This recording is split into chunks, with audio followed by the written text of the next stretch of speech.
Semangat! Saya Rukun Farida Sidaputar dari Universitas Katolik Santo Thomas Medan. Teman-teman semua, kali ini saya akan membagikan materi mengenai model pembelajaran Inquiry-Based Learning. Adapun tujuan dari video ini saya buat untuk memenuhi tugas UAS mata kuliah model pembelajaran yang diampu oleh Bapak Immanuel Silitonga SPD MPD dari Universitas Katolik Santo Thomas Medan.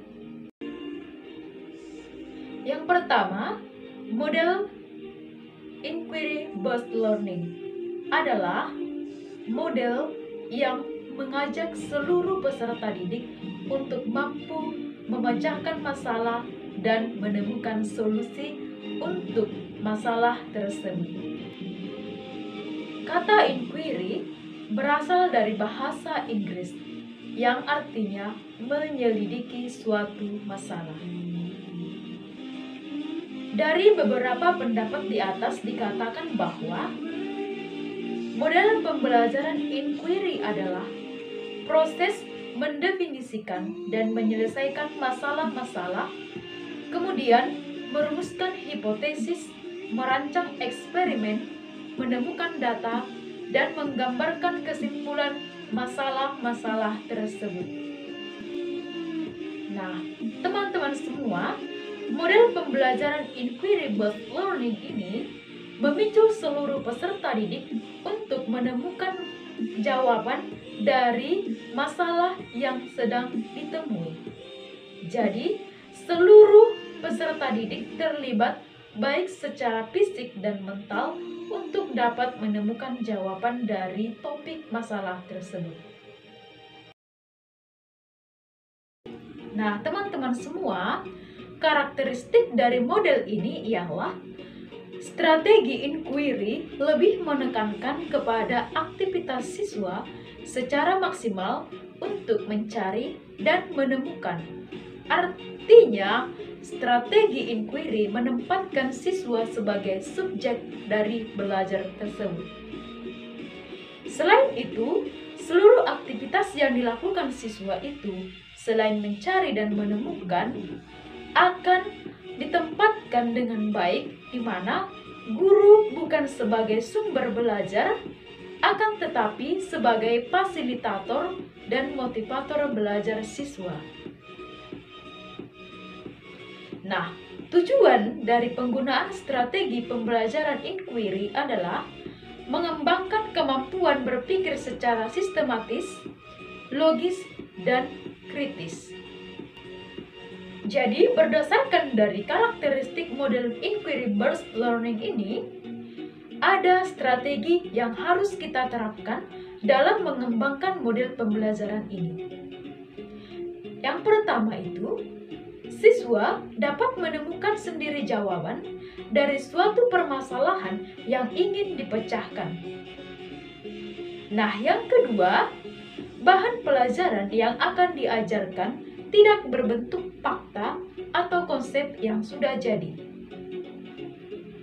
Yang ketiga, proses pembelajaran berangkat dari rasa ingin tahu terhadap sesuatu yang sedang dicari. Nah, selanjutnya, guru akan mengajar sekelompok siswa yang rata-rata memiliki kemauan akan kemampuan berpikir. Yang terakhir, guru memiliki waktu yang cukup untuk menggunakan pendekatan yang berpusat pada siswa. Jadi, strategi dari model pembelajaran Inquiry-Based Learning ini terletak pada siswa, sedangkan guru sebagai fasilitator dan motivator. Setelah kita beralih dari strategi, kita masuk kepada prinsip-prinsip Inquiry-Based Learning. Yang pertama, berorientasi pada pengembangan intelektual. Yang kedua, prinsip interaksi. Yang keempat, prinsip bertanya. Selanjutnya, prinsip belajar untuk berpikir. Dan yang terakhir, prinsip keterbukaan. Selanjutnya, kita tidak lupa dengan yang namanya langkah-langkah dalam mengembangkan atau menerapkan model pembelajaran inquiry-based learning. Yang pertama, lakukanlah orientasi. Yang kedua, jangan lupa untuk merumuskan masalah. Yang keempat, mengumpulkan data. Yang kelima, menguji hipotesis. Yang terakhir, jangan lupa untuk menarik kesimpulan dari pembelajaran hari ini. Nah, contohnya ada dalam video ini.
Habis ya? Sudah selesai praktikumnya? Oke, sudah selesai semua. Ibu pengen tahu hasil dari percobaan kalian. Apakah dugaan sementara kalian tadi benar ya? Tentang kepolaran senyawa. Coba Ibu ingin perwakilan dari kelompok saya. Assalamualaikum warahmatullahi wabarakatuh. Teman-teman, saya akan menyampaikan hasil percobaan dari kelompok kami. Analisis data. Yang pertama, gejala apa yang menunjukkan suatu senyawa bersifat polar? Gejala yang menunjukkan suatu senyawa bersifat polar ketika senyawa tersebut dapat dibelokkan ke medan magnet. Yang kedua, mengapa senyawa polar dapat dibelokkan ke medan magnet? Karena senyawa ini memiliki beda elektronegatifan yang membuat bermuatan parsial positif dan negatif, dan adanya muatan itu yang membuat dia berbelok ke medan magnet. Selanjutnya, berikut hasil percobaan kami. Yang pertama, H2O dapat dibelokkan ke medan magnet dan berarti H2O termasuk senyawa polar. Selanjutnya, C2H5OH dapat dibelokkan ke medan magnet dan berarti termasuk senyawa polar. Yang ketiga, HCl dapat dibelokkan ke medan magnet pula dan berarti termasuk senyawa polar. Yang keempat, NH4OH dapat dibelokkan ke medan magnet yang berarti senyawa polar. Yang terakhir, CCl4 tidak dapat dibelokkan ke medan magnet dan berarti termasuk senyawa nonpolar. Perbandingan hasil dari dugaan sementara. Pada awalnya tadi dugaan sementara kami C2H5OH termasuk senyawa nonpolar, dan setelah kami melakukan percobaan ternyata C2H5OH termasuk senyawa polar. Jadi dugaan sementara kami yang kedua tadi salah. Selanjutnya, kesimpulan dari percobaan. Kesimpulan dari percobaan kami, senyawa polar merupakan senyawa yang dapat dibelokkan oleh medan magnet. Senyawa yang termasuk senyawa polar adalah H2O, C2H5OH atau alkohol, asam klorida atau HCl, dan amonium hidroksida atau NH4OH. Dan senyawa yang nonpolar adalah karbon tetraklorida atau CCl4.